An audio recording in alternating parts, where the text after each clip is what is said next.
الحمد لله نحمده ونستعينه ونستغفره ونؤمن به ونتوكل عليه ونعوذ بالله من شرور أنفسنا ومن سيئات أعمالنا من يهده الله فلا مضل له ومن يضلله فلا هادي له ونشهد أن لا إله إلا الله وحده لا شريك له ونشهد أن سيدنا ونبينا ومولانا محمدا عبده ورسوله صلى الله تعالى عليه وعلى آله وأصحابه وبارك وسلم تسليما كثيرا كثيرا أما بعد فأعوذ بالله من الشيطان الرجيم بسم الله الرحمن الرحيم يا أيها الذين آمنوا أطيعوا الله وأطيعوا الرسول آمنت بالله صدق الله مولانا العظيم وصدق رسوله النبي الأمي الكريم ونحن على ذلك لمن الشاهدين والشاكرين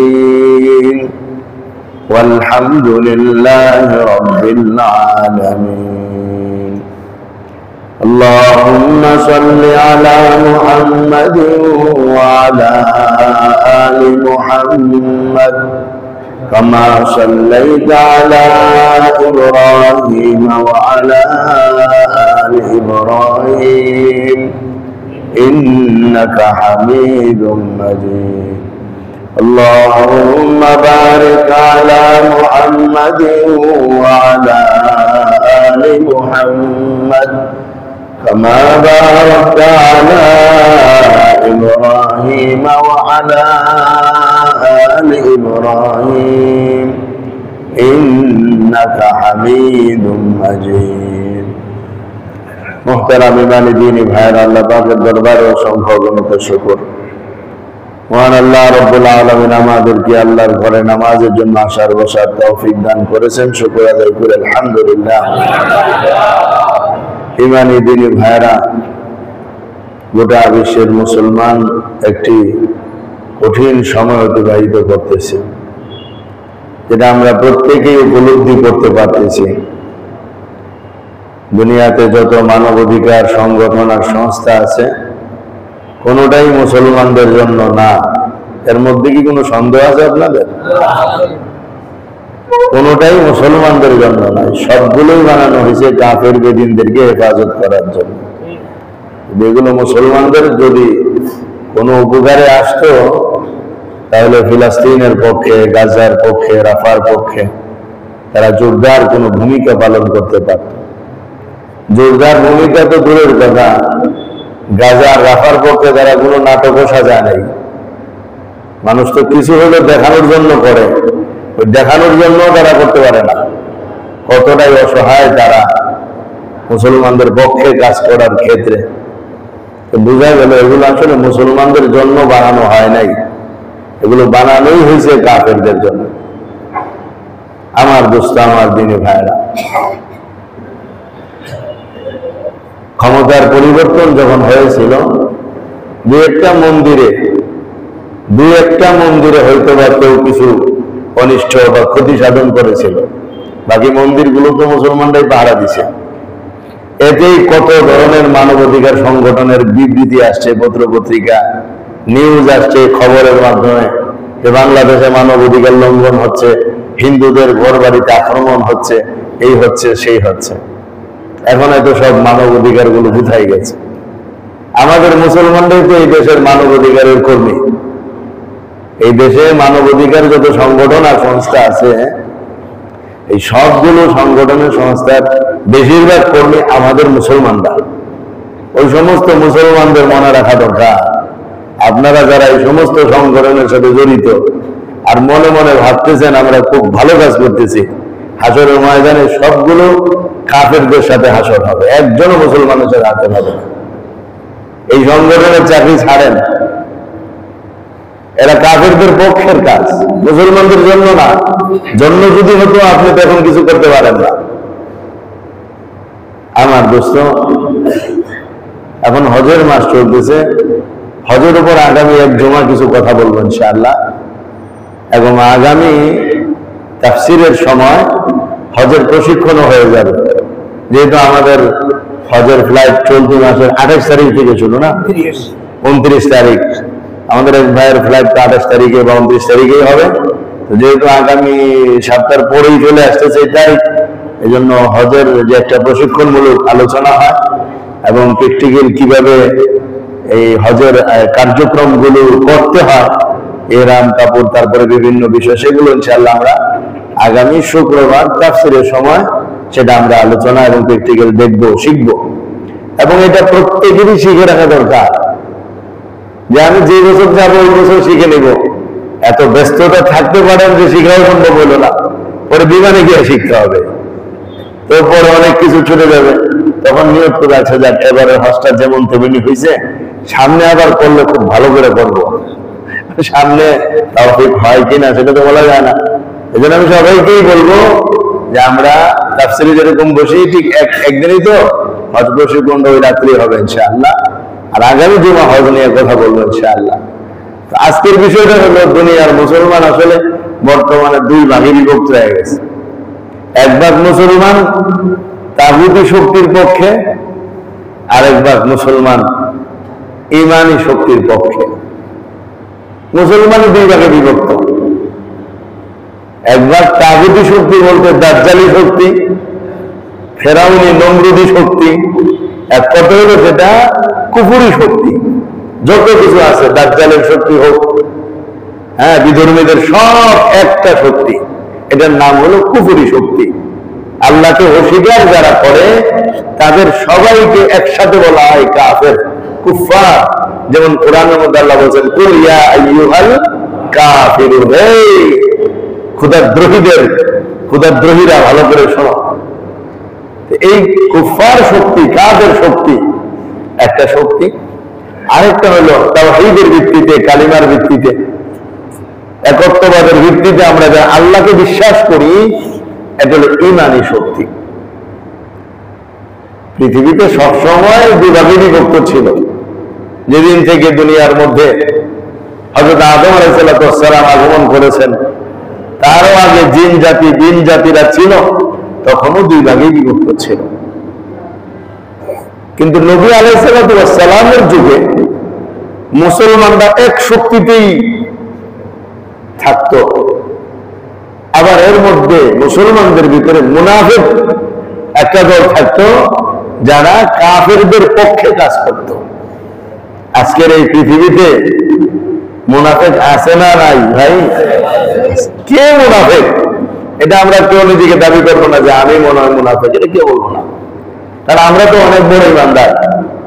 আর সাহাবাদের বিষয়টা ছিল, সাহাবারা ভয়ে আল্লাহর কাছে খালি কাঁদতেন, আল্লাহ না জানি আমি মুনাফিক পেয়ে গেলাম কিনা। যারা ফাজাইলে আমল করেন তারা এই মাসলাটা, এই হাদিসটাও পড়ছেন। হযরত হানজালা রাদিয়াল্লাহু তাআলা আনহু একদিন কাঁদতে কাঁদতে আল্লাহর নবী সাল্লাল্লাহু আলাইহি সাল্লামের কাছে যাচ্ছিলেন। পথে হযরত আবু বকর সিদ্দিক রাদিয়াল্লাহু তাআলার সাথে দেখা। হযরত আবু বকর সিদ্দিক রাদিয়াল্লাহু তাআলা জিজ্ঞেস করলেন, হানজালা কাঁদো কেন? উত্তরে বললেন, নাফাকা হানজালা, হানজালা মুনাফিক হয়ে গেছে, এই জন্য কাঁদতেছি। নিজের নাম নিয়ে নিজে বললেন, আমি তো মুনাফিক হয়ে গেছি। ও কেন তুমি মুনাফিক হয়ে গেছো? আল্লাহ নবীর দরবারে যখন থাকি তখন অবস্থা একরকম থাকে, বাড়ি ঘরে যখন আসি অবস্থা পরিবর্তন হয়ে যায়, এটার নামে তো মুনাফিক।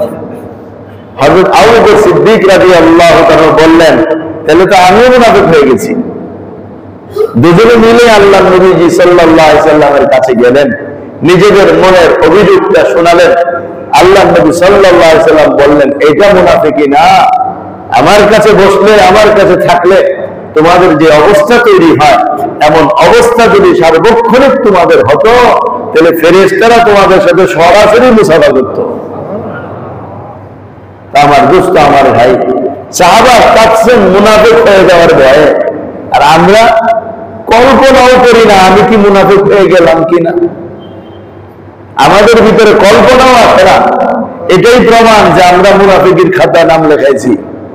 আমরা মুনাফিকদের দলভুক্ত হয়ে যাচ্ছি বিদায় আমার ভিতরে এই অনুভূতিটাও তৈরি হয় না আমি কি মুনাফিক হয়ে গেলাম কিনা। কারণ যে কোনো জিনিসের আশঙ্কা করে আর ওদের থেকে বাঁচতে চেষ্টা করে, সেই কেবল বেঁচে থাকতে পারে। আর যে মনে করে না আমার কোনো আশঙ্কা নাই, সেই কিন্তু আশঙ্কার মধ্যে পড়ে। হযরত ইবনে আবি মুলাইকা নামে একজন তাবেঈ আছেন, বুখারী শরীফে তার উক্তি বর্ণনাকে হাদিস শরীফের পূর্বে লেখা হয়েছে। তিনি বলেছেন, আদরাকতু সালাসিনা আসহাবিন নবী সাল্লাল্লাহু আলাইহি ওয়াসাল্লাম, আমি 30 জন নবীজির সাহাবীকে পাইছি। নবীজির 30 জন সাহাবীকে দেখেছি। কুল্লুহুম, তারা প্রত্যেকেই ইয়াখাফুনা, তারা প্রত্যেকেই ভয় করত যে আমি মুনাফিক হয়ে গেলাম কিনা। ভয় করত কারা? সাহাবীরা। কারা ভয় করত? চিন্তা করেন, আমাদের নবীজি সাল্লাল্লাহু আলাইহি ওয়াসাল্লামের সাহাবী, সাহাবীরা এই আশঙ্কা করতেন, হায় আমি মুনাফিক হয়ে গেলাম কিনা। আর আমরা এত বড় পাক্কা মুসলমান যে আমার আপনার ভিতরে কোনো দিন এই কল্পনাটাও আসে নাই আমি ইসলামের উপর ঠিক আছি তো, নাকি মুনাফিকদের কাতারে চলে গেলাম। এটা আমার যাচাই করা দরকার, চিহ্নিত করা দরকার, বিষয়টা আমার বোঝা দরকার। ভাই, রোগী যদি নিজের রোগকে বিশ্বাস না করে, সে কোনোদিন ডাক্তারের কাছে যাবে? ছেলে বলতেছে, আব্বা এটা আপনার অসুবিধা, বাবা বলতেছে না আমি সম্পূর্ণ ঠিক আছে, আমার হাসপাতালে নিয়ে যান। তো বাবারে নেওয়া তো বড় মুশকিল, ধৈর্য জোর করে বাইরে তারপর নেওয়া লাগবে। আর যদি বাবা নিজেই বুঝেন যে না আসলে আমি রোগাক্রান্ত, তো নিজেই বলবেন ছেলেদেরকে আমাকে হাসপাতালে নিয়ে যান। আমরা তো এমন রোগে রোগী, আমরা কেউ কল্পনাই করি না যে আমি মুনাফিক হয়ে যেতে পারি। সারা পৃথিবীর মুসলমানদের এই অবস্থা। এজন্য মুসলমান আজ দুই ভাগে বিভক্ত। কুফরি শক্তির পক্ষে কিছু মুসলমান ওপেন কাজ করতেছে, তারপরেও বুঝে না তিনি যে কুফরির পক্ষে কাজ করতেছেন। এই সমস্ত মুসলমানদের ক্ষেত্রে সবচেয়ে ভয়ের যে কারণটা, সেটা হলো যে কোনো ধরনের তুফান আসলে তারা ঈমান বাঁচাইতে পারবে না, তারা কাফেরদের পক্ষে চলে যাবে। কিয়ামতের আগে যে সকল ভয়ানক ঘটনাগুলি ঘটবে, তার মধ্যে বড় বড় ঘটনাসমূহের মধ্যে একটি হলো মুসলিমদের পরিবেশ, মুসলিমদের দেশগুলো, মুসলমানদের অবস্থানের জায়গাগুলো বড় কঠিন হয়ে যাবে। আর বিধর্মীদের এলাকা, বিধর্মীদের দেশ, এগুলো বড় নিরাপদ মনে হবে। ফলে মুসলিমগণ আল্লাহর কাছে একজন নেতা হযরত মাহদীর কামনা করতে থাকবেন, যেটা বর্তমান সময়ে আমরা দেখতে পাচ্ছি। মনে হয় এমন এক ভয়াবহ পরিস্থিতির দিকে আমরা অগ্রসর হচ্ছি। আর ইউরোপ, আমেরিকা পৃথিবীর মধ্যে সবচেয়ে নিরাপত্তার দেশ। ভিসা পাওয়ার জন্য সবাই পাগল। আমেরিকার ভিসা পাসপোর্টে লাগাইতে পারলেই সে কামিয়াব, সফল। এরকম না আমাদের অনেক মানুষের মন মানসিকতা? কয়েকদিন আগে পত্রিকায় এটা দেখলাম যে গর্ভবতী নারীরা আমেরিকায় গিয়ে সন্তান প্রসব করে যেন তাদের বাচ্চারা আমেরিকার নাগরিকত্ব পায়। এবার চিন্তা করে দেখেন কত নিরাপদ দেশ, কত মানুষের কাছে কত গ্রহণযোগ্য একটা জায়গা। ওখানে যাইতে হবে, ওখানে যাইতে পারলে আমি সফল। আমার দুষ্ট আমার ভাইরা, এটা কিয়ামতের একটা বড় আলামত যে বিধর্মী শক্তিগুলো একটু বাড়তে থাকবে, তাদের দেশগুলো নিরাপদের দেশ হতে থাকবে, আর মুসলিম দেশগুলো ক্রমান্বয়ে সংকুচিত হবে এবং দুর্গম এবং কষ্টের জায়গা পরিণত হবে। ফলে মুসলমানরা এই দিকে না ঝুঁকে বিধর্মীদের দিকে ঝুঁকবে, ওই দিকে ঝুঁকতে থাকবে। তাহলে এইখানেই কিন্তু পার্থক্য হয়ে যাবে কে মুসলিমদের দলভুক্ত আর কে বিধর্মীদের দলভুক্ত। স্বাভাবিক। এই জন্য শক্তি দুইটা আমাদের সামনে, একটা কুফরি শক্তি, একটা ইসলামের শক্তি, তাওহীদের শক্তি, একত্ববাদের শক্তি। এই জন্য আমি কোন পক্ষে যাচ্ছি এটা আমাকে আপনাকে খুব বিচক্ষণতার সাথে হিসাব করে চলতে হবে। কুফরি শক্তির মানুষের মাঝে ব্যাপকতা লাভ করার ক্ষেত্রে মুসলমানদের অধিকাংশ জায়গায় দায়ী। ইসলামের যে কোনো কাজকর্মে কুফরি শক্তি সরাসরি অ্যাটাক করে না, মুসলমানদের মাধ্যমে অ্যাটাক করা। মুসলমানদের দিনের কাজে বাধা। ভালো একটা কথা, একটা পরামর্শ ছাড়লে আমাদের মুসলমানদের মধ্যে বাধা হয়ে দাঁড়াবে।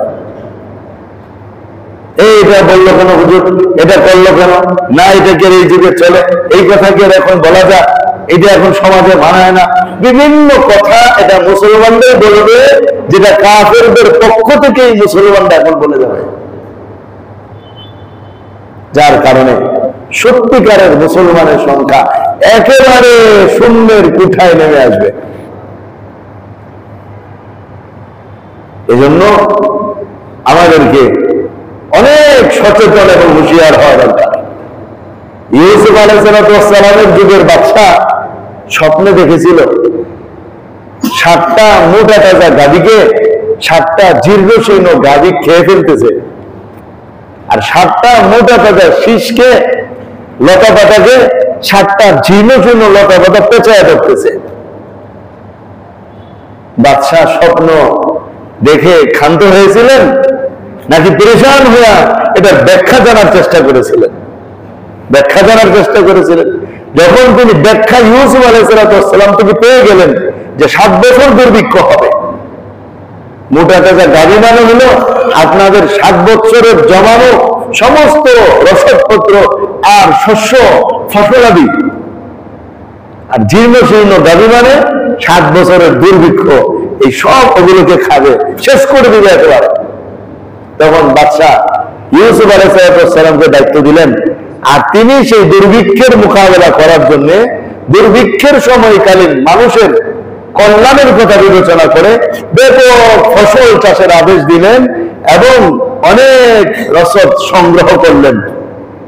এটা হলো বুদ্ধিমানের কাজ।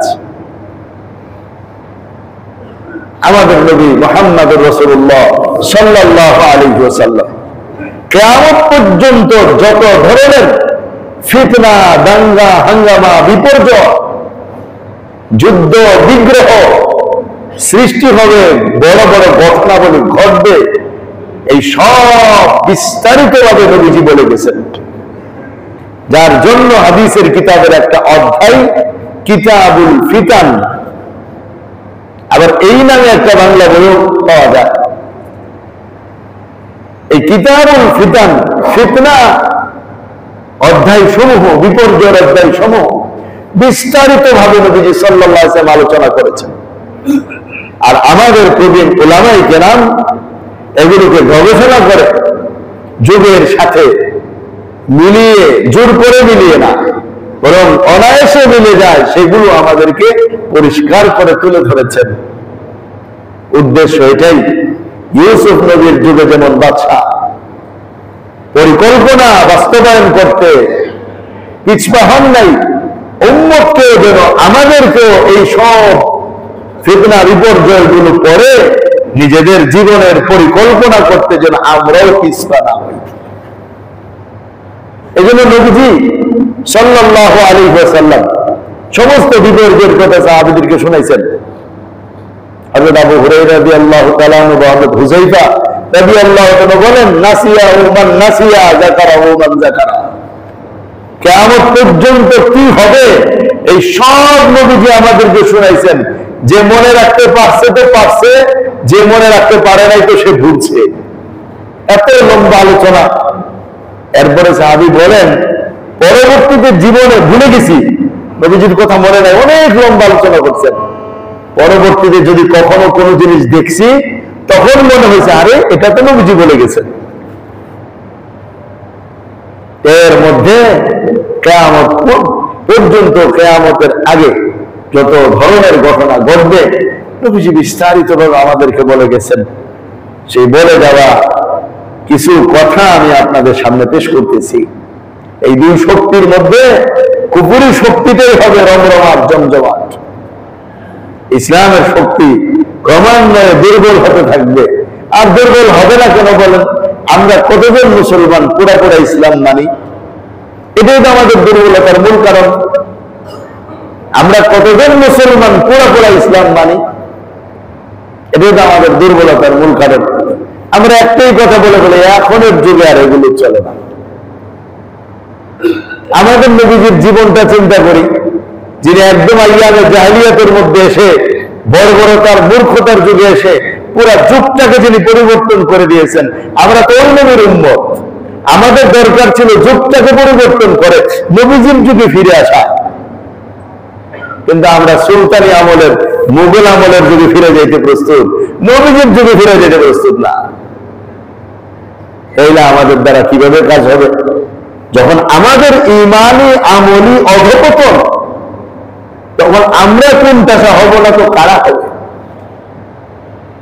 আমরা তো অস্ত্রের শক্তিতে শক্তিশালী না, আমরা অর্থের বলেও বলিয়ান না, জনবলেও আমরা বলিয়ান হতে পারি না। আমাদের সব শক্তির মূল শক্তি হলো আল্লাহ রাব্বুল আলামিনের শক্তি। কার শক্তি? আল্লাহর শক্তি আসবে আল্লাহর হুকুম মানার মধ্যে, আল্লাহর শক্তি আসবে আল্লাহর সাথে সুসম্পর্ক করার মধ্যে। আপনারা আসলে এখানে অনেকেই চাকরিজীবী। যে সমস্ত কর্মচারীরা তাদের অফিসার এবং বসদের কথার উপরে চলে, অফিসে ওই কর্মচারীদের পাওয়ার বেশি না কম? কেন? এর উপরে বস অনেক খুশি, ও যা বলবে বস সেটাই করে দিবে। ও যদি কারো বিরুদ্ধে লাগায় তো ওর চাকরিটাও নষ্ট হবে। কেন? ওর সাথে বসের সম্পর্ক ভালো। আমাদের সাথে তো আমাদের বসের সম্পর্ক ভালো না। আমাদের সাথে তো আমাদের বসের সম্পর্ক ভালো না। তাইলে আমাদের কথায় দুনিয়ায় কিছুই হবে না, আমাদের দোয়াও কাজ হবে না, আমাদের শক্তি থাকলেও শক্তি নাই। এই জন্য আমার দোস্ত, আমার ভাই, মুসলমান আমরা ইমানি আমলি অধঃপতনের মধ্যে পড়ে যাওয়ার কারণে আমরা জনসংখ্যা অনেক বেশি হওয়া সত্ত্বেও হাদিসের পরিভাষা ওয়ালাকিন গুসাউন কাগুসাইস সাইল, তখন মুসলমানেরা ভেসে যাওয়া খড়কুটার ন্যায় হবে না। আমরা ভেসে যাওয়ার না। বার্মা আরাকান থেকে ভাসায় দিছে, বাংলাদেশের আইসা মুসলমান ঠেকছে। এই তো দুনিয়ার কেউ কিছু বলছে, বলতে পারে এগুলো সব নাটকের বলার বলছে, কাজের বলা তো কেউ বলতে পারে না। এখন ভারতের মধ্যে শুরু হইতেছে মুসলমানদের মসজিদ তালা মেরে দেওয়া, মাদ্রাসা তালা মেরে দেওয়া ওয়াকফ আইনের মাধ্যমে। তা আমাদের এই একই অবস্থা। কত দেশ আমরা নির্যাতিত, নিপীড়িত, তারপরেও আমাদের ভিতরে অনুভূতি তৈরি হয় না কেন আমাদেরকে মারতেছে? আল্লাহর মতো পাওয়ারফুল যিনি, ক্ষমতাশীলের সাথে সম্পর্ক থাকার পরও আমাদের মারে কেন? আল্লাহর নবী কয়েকজন মাত্র 313 জন সাহাবীকে নিয়ে বদর যুদ্ধে বিজয় নিয়ে আসছেন, আর আমরা তো লক্ষ লক্ষ মানুষে পরিণত হয়েছি। তারপর আমাদের এই দশা কেন? এর একটাই কারণ, আমাদের সাথে আমাদের বসের সম্পর্ক খারাপ। এই কারণে অফিসে কিছু কথা বলা যায় না, কথা বলতে গেলে নিজের চাকরি ছুটে যায়। এই জন্য আমার ভাই, আমার দোস্ত, আমাকে আপনাকে এখন চিন্তা করা দরকার, আমার জীবন চলার পথে, আমার কর্মকাণ্ডে আমি কি কুফরি শক্তির সহযোগিতা করতেছি, নাকি ইসলামের পক্ষে কাজ করতেছি। যদি আমি কুফরি শক্তির পক্ষে সহযোগিতার কাজ করে থাকি, তাহলে নিঃসন্দেহে এটাই সত্য কথা, আমার মৃত্যু তাদের সাথেই হবে, আমার হাসর তাদের সাথেই হবে। আর যদি আমি তাওহীদের পক্ষে, কালিমার পক্ষে, ঈমানের পক্ষে কাজ করে থাকি, তাহলে এটা বলা যাবে ইনশাআল্লাহ আল্লাহ তাআলা আমাকে মুসলমানদের সাথেই রাখবেন। এই জন্য এমন এক বিপর্যয় আমাদের সামনে আসতেছে, ওই বিপর্যয়ের কথা নিজেদের ঘরে ঘরে আলোচনা করা দরকার, যেন আমরা ভীত না হয়ে যাই।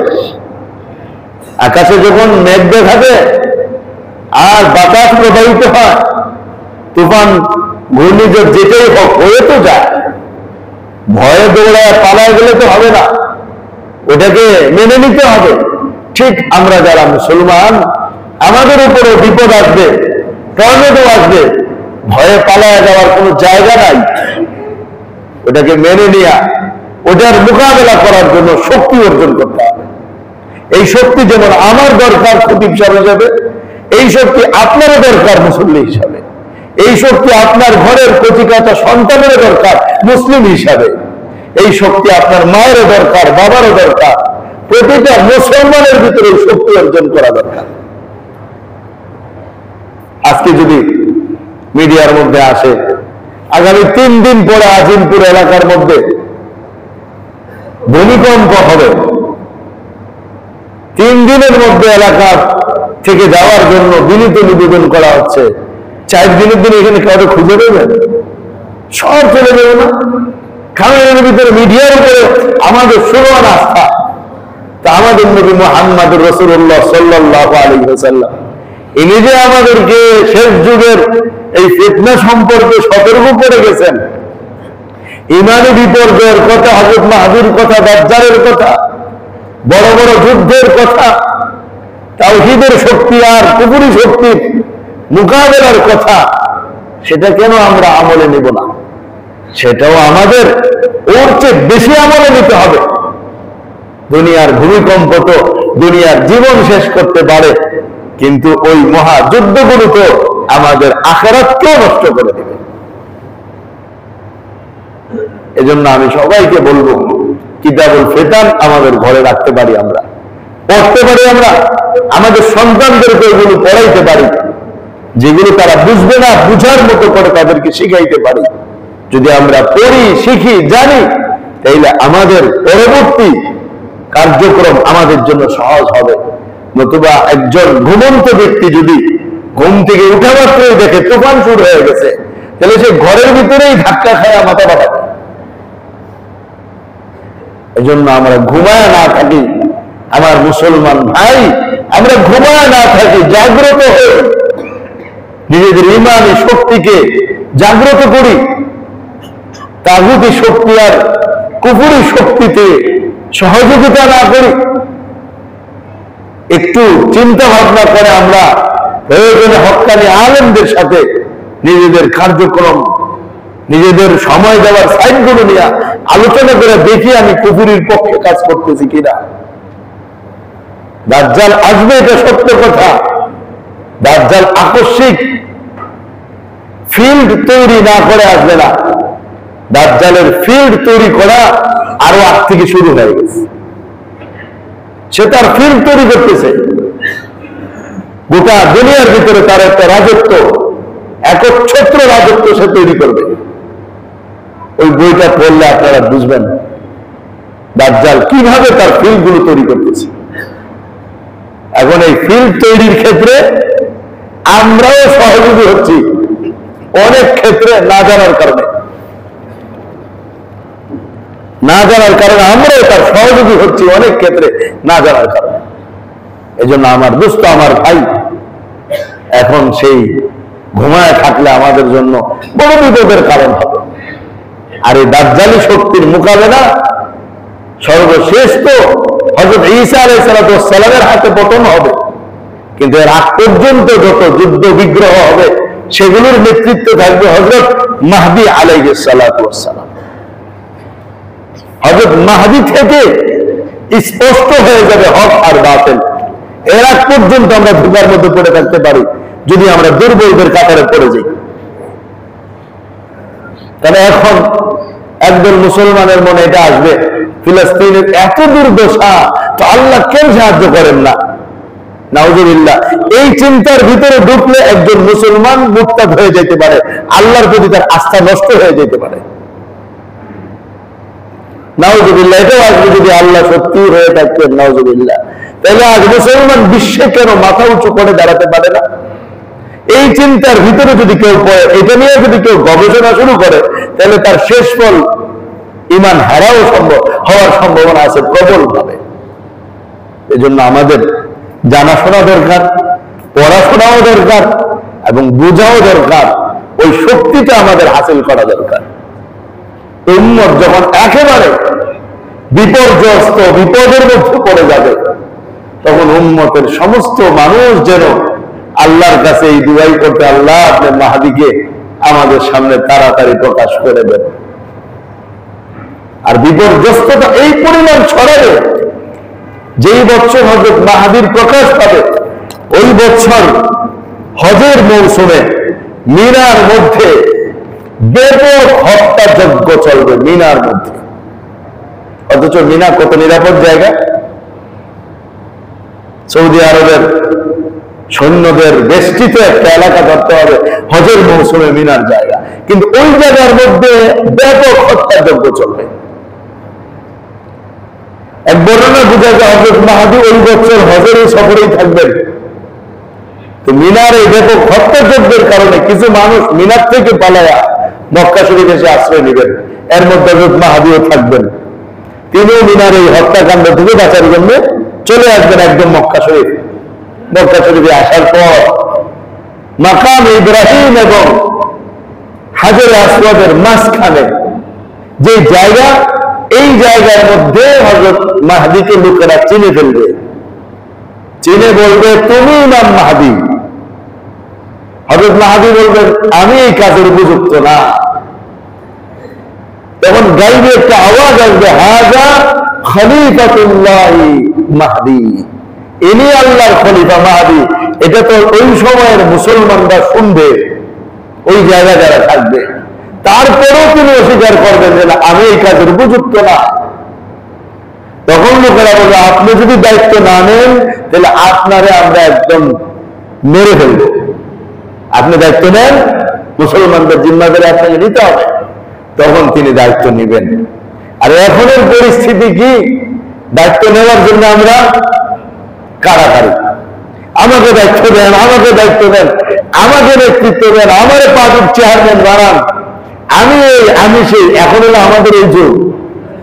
কিন্তু দেখেন আবার ইসলামে আল্লাহ সাহায্য সহযোগিতা যার সাথে থাকে সে তো দায়িত্বই নিতে চায় না। তারে মুসলমান জোর করে দায়িত্ব দিছে। জোরও তো কত দূর যে না নিলে মেরেই বলবো আপনাকে এই দুধ দিয়ে উম্মতের হাল ধরতেই হবে। এরপরে তিনি উম্মতের হাল ধরলেন। এখন থেকে মুসলমানদের সুদিনের স্বপ্ন দেখা শুরু হবে। এরা পর্যন্ত মুসলমানের দুর্দিন চলতে থাকবে। এখন সেটা কবে শুরু হবে সেটা তো একমাত্র আল্লাহ রাব্বুল আলামিন ভালো জানেন। এই মাহদীর পরিচয় আল্লাহ নবী সাল্লাল্লাহু আলাইহি ওয়াসাল্লাম ইরশাদ করেন, আল মাহদী মিন ইতরাতি মিন ওয়ালদি ফাতেমা। আবু দাউদ শরীফ 4382 নম্বরের হাদিস। মাহদী আমার বংশের লোক হবে, হযরত ফাতেমার সন্তানদের একজন। আল্লাহ নবীর বংশ মানে ফাতেমার সন্তানদের মধ্যে থেকে একজন হবে হযরত মাহদী। হযরত মাহদীর আরো পরিচয় দিয়ে নবীজি বলছেন, লা তাযহাবুদ দুনিয়া হাত্তা ইয়ামলিকুল আরাবা রাজুলুন মিন আহলি বাইতি ইয়াতি ইসমুহু ইসমি। তিরমিজি শরীফ 2230 নম্বরে হাদিস। নবীজি বলেন ততক্ষণ পর্যন্ত দুনিয়া ধ্বংস হবে না যতক্ষণ পর্যন্ত আমার পরিবারের একজন সদস্য সমগ্র আরবের বাদশা না হবে, মালিক না হবে, খলিফা না হবে, ততদিন পর্যন্ত দুনিয়া ধ্বংস হবে না। অর্থাৎ কিয়ামতের আগে এটা হবে। হযরত মাহদী আগমন করবেন। সারা দুনিয়ার মধ্যে তিনি কি করবেন তার কাজের এবং তার ব্যক্তিগত পরিচয় দিয়ে নবীজি বলেন, আল মাহদী মিন্নি, মাহদী আমার বংশের লোক। আজলাল জাবহা, তার কপালটা হবে প্রসন্ন। ওয়া আকনাল আনফি, নাকটা হবে উঁচু, ইয়ামলাউল আরদ কিসতান ওয়া আদলান কামা মুলিআত জাওরান ওয়া যুলমা, গোটা পৃথিবীকে তিনি ন্যায় এবং ইনসাফের দ্বারা পূর্ণ করে দিবেন, যেমন ভাবে গোটা পৃথিবী অন্যায় অনাচার এবং জুলুম নির্যাতনের দ্বারা পূর্ণ ছিল। তাহলে হাদিসটা পরিষ্কার করে দিল, হযরত মাহদী আসার আগে গোটা পৃথিবীর ভিতরে অন্যায় অনাচার জুলুম নির্যাতন এমন ভাবে তৈরি হবে, যদি একজন মানুষ কবরের পাশ দিয়ে যায় তাহলে সে বলবে, হায় যদি আমি কবরের ভিতরে থাকতাম। এমন অশান্তি অনিরাপত্তা দেশে দেশে, আর এই দেশ দেশ বলতে মুসলমানদের দেশেই বেশি হবে, দেশে দেশে তৈরি হবে, আর মুসলমানদের এই অবস্থা তৈরি হবে, সবাই মাহাদির অপেক্ষায় থাকবে, আর হযরত মাহদীকে আল্লাহ তাআলা এইভাবে উম্মতের সামনে, বান্দাদের সামনে প্রকাশ করবেন। যেই বছর হযরত মাহদী প্রকাশ পাবে, এই বছর আগের রমজান যেই সময় প্রকাশ পাবে, তার আগের রমজানে, মধ্যবর্তী রমজানের শুক্রবার রাতে একটা বিকট শব্দ হবে। করোনার বছর এরকম একটা সময় ঘটে গেছিল, বিকট শব্দ হবে বলে বিজ্ঞানীরাও বলছিল, বলে জনমতে একটা মারাত্মক আতঙ্ক ছড়ে গেছিল। একটা বিকট শব্দ হবে, ওই বিকট শব্দের ব্যাপারে রাসূলুল্লাহ সাল্লাল্লাহু আলাইহি ওয়াসাল্লাম ইরশাদ করেন, ইয়াকুনু ফি রমাদান সাউতুন, বিরাট একটা আওয়াজ হবে। ক্বালু ইয়া রাসূলুল্লাহ ফি আউয়ালিহি আও ফি আওসাতি আও ফি আখিরিহি, সাহাবারা জিজ্ঞেস করলেন রমজানের শুরুতে নাকি মধ্যে না শেষে?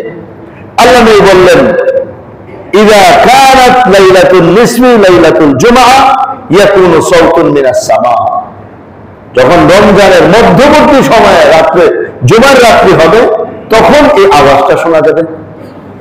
এই আওয়াজের ভয়াবহতা কত হবে সে সম্পর্কে নবীজি বলেন, আওয়াজের ভয়াবহতা ৭০,০০০ মানুষ বধির হয়ে যাবে, ৭০,০০০ মানুষ বোবা হয়ে যাবে, এবং ৭০,০০০ মানুষ অজ্ঞান হয়ে যাবে। এই ৭০,০০০ শব্দটা, এটা ৭০,০০০ গণে গণে বোঝানোর জন্য না, হাদিস শরীফের পরিভাষা এটা অনেক বেশি বোঝানোর জন্য। বহু মানুষ বধির হয়ে যাবে, বোবা হয়ে যাবে, জ্ঞান হারিয়ে ফেলবে, এত বিকট প্রচন্ড আওয়াজ হবে। সাহাবায়ে কেরাম তো সাহাবায়ে কেরাম, ওনারা বললেন, ইয়া রাসূলুল্লাহ বাঁচার পথ কি, কিভাবে বাঁচবো এ থেকে আমরা? আল্লাহ নবী সাল্লাল্লাহু আলাইহি ওয়াসাল্লাম বললেন, বাঁচার পথ হলো মান লাজিমা বাইতাহু, যে তার ঘরের ভিতরে বসে থাকবে তাকে আল্লাহ বাঁচায় দিবে। এই আওয়াজের ভয়াবহতাকে সে বাঁচবে যে তার ঘরের মধ্যে থাকবে।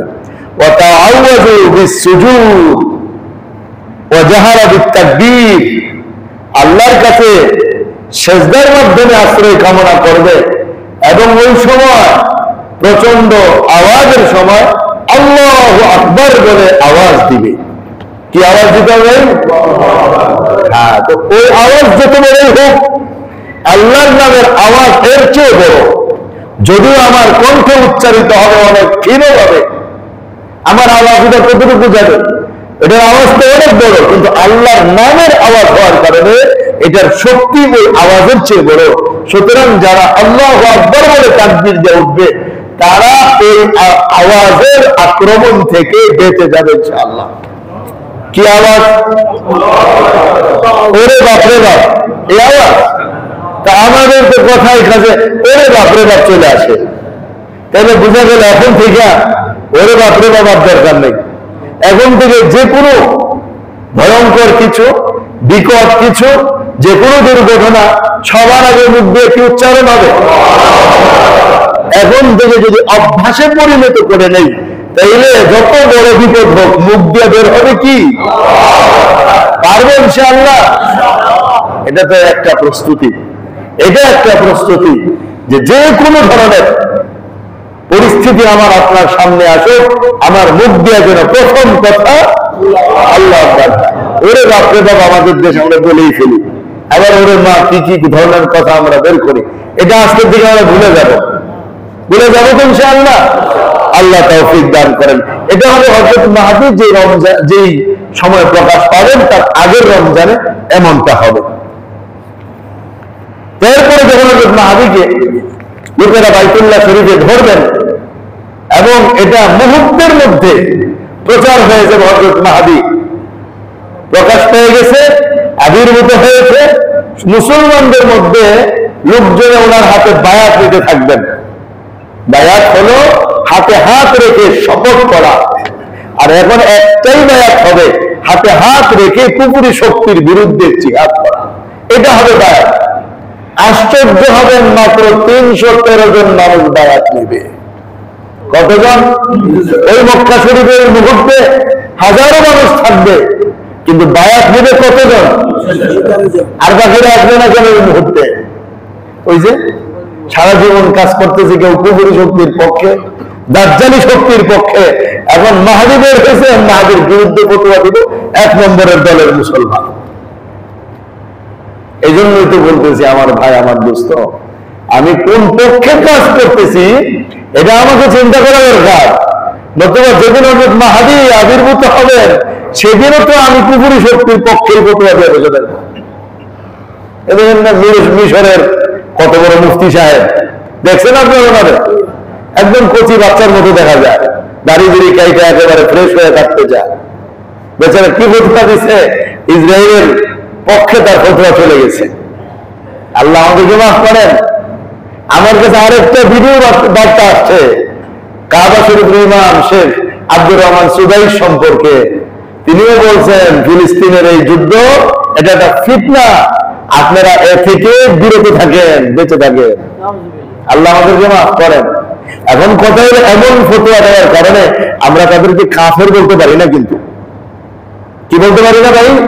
কাফের বলতে পারি না। কাফের বলাতে পরিষ্কার হতে হবে।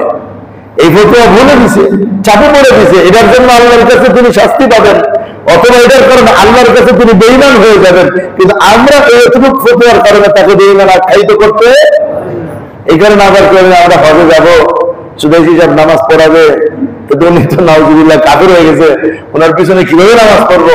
এই মাসটা আপাতত রাখেন, এটা আমার আপনার এখানে এই মাসটা প্রকাশ করা সম্ভব না। কিন্তু আমি বুঝাতে চাচ্ছি ফিতনাটা কিয়ামতের আগে কেমন পরিমাণে হবে যে মুসলমানরা পর্যন্ত হিমশিম খাবে না, শুধু মুসলমান আলেমরা পর্যন্ত হিমশিম খাওয়া যাবে, হকের পক্ষে যাবে না বিপক্ষে যাবে। এখন আল্লাহ ভালো করেন, নিজের জ্ঞান বুদ্ধি এলেন আমলে সবকিছু তাকে নিয়ে আরেক দিকে ফেলতেছে।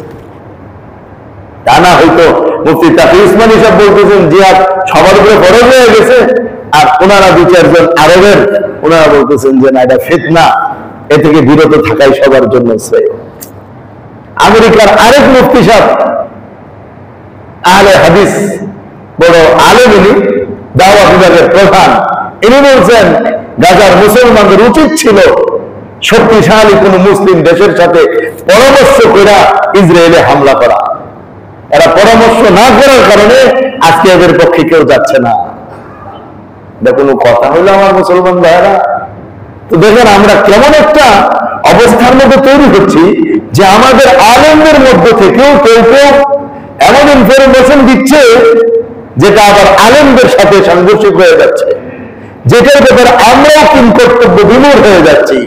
এটার একটা বড় কথা হলো কিয়ামতের আগে ফিতনা এমন ভাবে হবে যেটা রাসূল পাক সাল্লাল্লাহু আলাইহি ওয়াসাল্লাম বলেছেন, বাদিরু বিল আ'মালি ফিতানান কাকিতাইল লাইলিল মুজলিম ইউসবিহু আর-রাজুলু মুমিনান ওয়া ইউমসি কাফিরান ওয়া ইউমসি মুমিনান ওয়া ইউসবিহু কাফিরান ইয়াবিউ দীনাহু বিআরজিন মিনাদ দুনিয়া।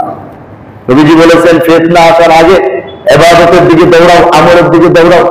ফিতনার প্রচন্ডতা এমন হবে যে সকালবেলার মুমিন বিকালবেলা কাফের হয়ে যাবে, বিকালবেলার মুমিন পরের দিনে সকালবেলার আগেই কাফের হয়ে যাবে। দুনিয়ার অল্প তুচ্ছ বিনিময়ের কারণে নিজের ঈমান ইসলামকে বিক্রি করে দেবে। আমাদের নবী তো বলে গেছে। এই জন্য বিচলিত হওয়ার কিছু নাই যে তাইলে আমরা এখন কোন দিকে যাব। আমরা আল্লাহর কাছে এই ব্যাপারে কাঁদতে থাকবো। এবং এই যে একটা বুঝতো আমাদের আছে, যে মুহূর্তে ফিলিস্তিনিদের মুসলমানদের পক্ষে কথা বলা, তাদেরকে সাহায্য করা, এটা শুধু নৈতিক দায়িত্ব না, ঈমানেরও দায়িত্ব। যদি তাদের দেশের যুদ্ধ হইতো যে না এই পাশের ওই পাশ মিলা লাগছে, তাইলে আমরা বলতাম এটা ফিতনা। এখন এটা তো হচ্ছে মুসলমান আর কাফেরের মধ্যে, মুসলমান আর ইহুদিদের মধ্যে। সুতরাং এটা কখনোই ফিতনা হতে পারে না। সর্ব অবস্থায় মুসলমানকে এখানে সাহায্য করা দরকার, কারণ এই যুদ্ধটা বাইতুল মুকাদ্দাসকে নিয়ে, পবিত্র ভূমি দখল করা নিয়ে, মুসলমানদেরকে তাদের দেশ থেকে উৎখাত করে দেওয়ার জন্য। তো যাই হোক, শেষমেশ ইমাম মাহদী ওনার নেতৃত্বে পৃথিবীর মধ্যে যখন প্রকাশ পাবে, তখন শাম থেকে ওনার বিরুদ্ধে একটা দল যুদ্ধ করার জন্য মক্কা অভিমুখে রওনা হবে। কিতাবওয়ালা লিখে নেই কথা, তাহলে বোঝা গেল হযরত মাহদীর বিরুদ্ধে সৈনিক আগের থেকে প্রস্তুত ছিল, শোনা মাত্রই তার বিরুদ্ধে যুদ্ধ করার জন্য চলে আসবে। এই দলটা যখন আসতে থাকবে, আরবের একটা জায়গার নাম বায়দা, ওই বায়দা জায়গার মধ্যে এদের সবাইকে আল্লাহ তাআলা একদম মাটিতে ধসায় দিবেন। কারণ মাহদী এখনো দল নিয়ে তৈরি হতে পারে নাই। এর আগেই মাহদীকে শেষ করে দেওয়ার জন্য যখন টিম আসতেছে, এখানে আল্লাহর গায়বী সাহায্য ছাড়া বাঁচা সম্ভব না। তো আল্লাহ তাআলা ওই দলটাকে, এরপর হযরত মাহদী দল তৈরি করে শামের দিকে ছুটবেন যুদ্ধ করার জন্য। খ্রিস্টানদের সাথে বিভিন্ন ধরনের যুদ্ধ হবে ইনশাআল্লাহ। আমি এগুলো আপনাদের সামনে এই জন্যই শোনাবো। আমাদের এই ব্যাপারে জানা দরকার, প্রস্তুত হওয়া দরকার। সবচেয়ে বড় প্রস্তুতি মন মানসিকতাকে ঠিক করা দরকার। হঠাৎ করে ঘুমের থেকে যখন আমরা এরকম পরিস্থিতি দেখব, তো ঘরের ভিতরে দৌড়ায় মাথা ফাটায় ফেলবে, বের হওয়ার কোনো সুযোগ থাকবে না। কারণ কি কর্তব্য বিমুখ থাকে। আকস্মিক কোনো বিপদ এসে গেলে আমরা তখন চেতনা হারিয়ে ফেলবো। এই জন্য আগের থেকে যদি এগুলো জানাশোনা থাকে, ঘরে আলোচনা হয়, একটু পড়াশোনা হয়, তাহলে আমরা তৈরি। আর কিছু না থাকে, কষ্ট নাই, পয়সা নাই, কিছুই নাই, কিন্তু মানসিকভাবে তো তৈরি। তো ইট নিয়েও মোকাবেলা করা যাবে, পাথর দিয়েও মোকাবেলা করা যাবে, মাটির টুকরা দিয়েও মোকাবেলা করা যাবে। আর যদি আগের থেকে হিম্মত হারা হয়ে থাকি, কিছুই জানি না, তাহলে ওদের পায়ে পড়ে সেজদা দেওয়া ছাড়া আর কিছুই থাকবে না। আল্লাহ আমাদের মুসলমানদেরকে বুঝদান করেন। এই দুর্দিনে আল্লাহ এবং তার রাসূলের সুন্নাহ এবং বিধানকে আঁকড়ে ধরার তৌফিক আল্লাহ আমাদের সবাইকে দান করেন। ওয়া আখিরু দাওয়ানা আলহামদুলিল্লাহি রাব্বিল আলামিন।